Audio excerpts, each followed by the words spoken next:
Paano kailangan? Magagawa.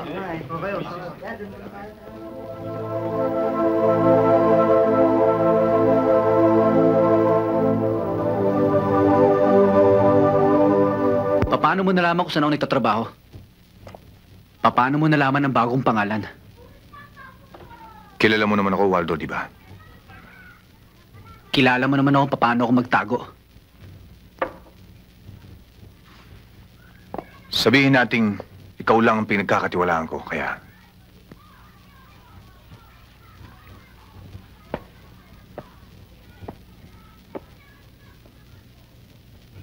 Doon ka pa rin ba sa dati nagtatrabaho? Makakakalas ba ako? Ang totoo, may naghulog sa akin. Sunog na ako. At alam kong kung saan ka naroon, ay ligtas ako.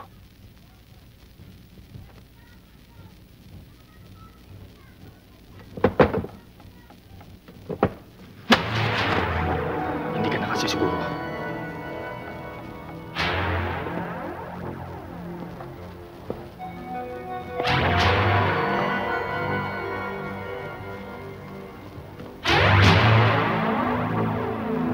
Sorry, Tina.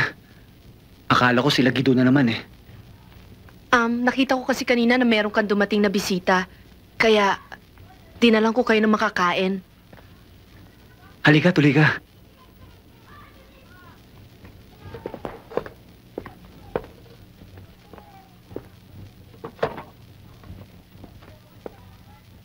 Hindi ko alam na may baril ka. Sa kanya to. Pulis ba siya? Hindi, siya si David, kaibigan ko. David, si Tina. Sige, tutuloy na ako.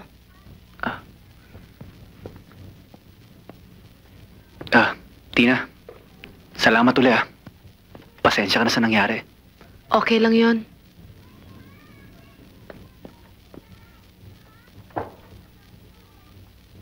Mapagkakatiwalaan ba siya?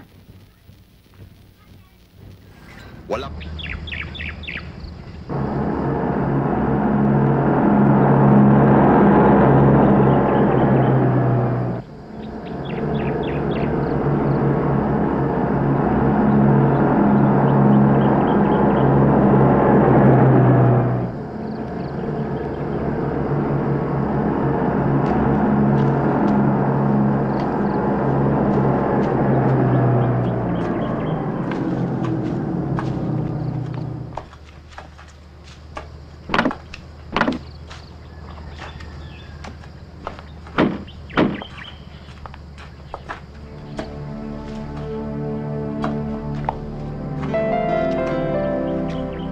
Ang sisipag pala nila eh.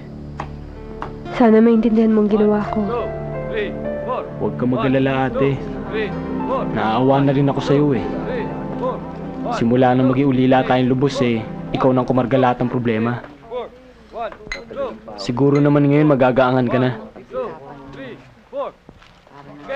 Pare. Uy. Ha? Uy, huwag mong pababayaan tong ate ko ha. Hindi, kahit anong mangyari. Hindi.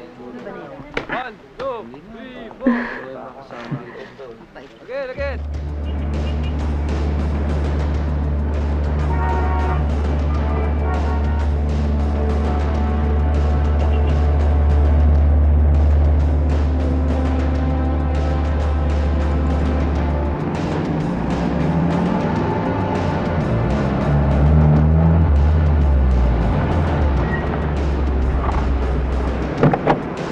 Bakit po?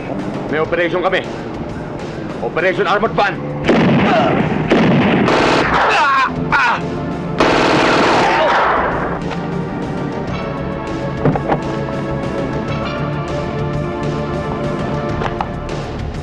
Yun!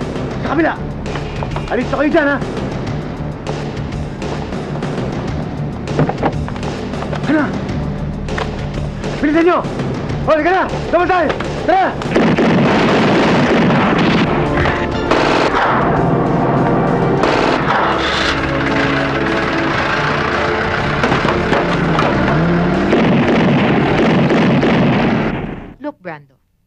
kung lalaban kayo, wala kayong magagawa. Dahil lupa namin yon. At kaya ko kayong paalisin anytime na gusto ko. May court order na. Pero kung magkakasundo tayo, I can still do you a favor. Lalon-lalo na ikaw. Hindi maliit na bagay ang 300,000 pesos. Kaya pag-isipan mo na.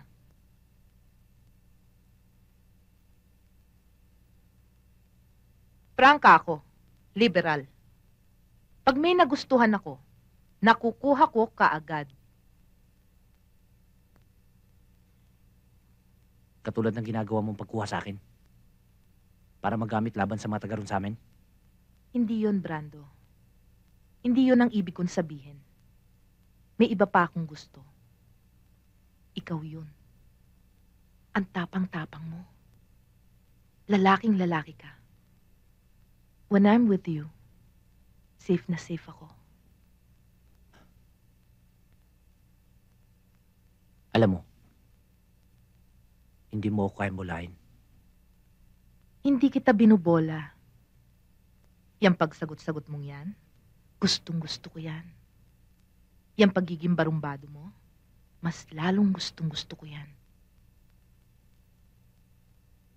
Para maniwala ka na gusto kita.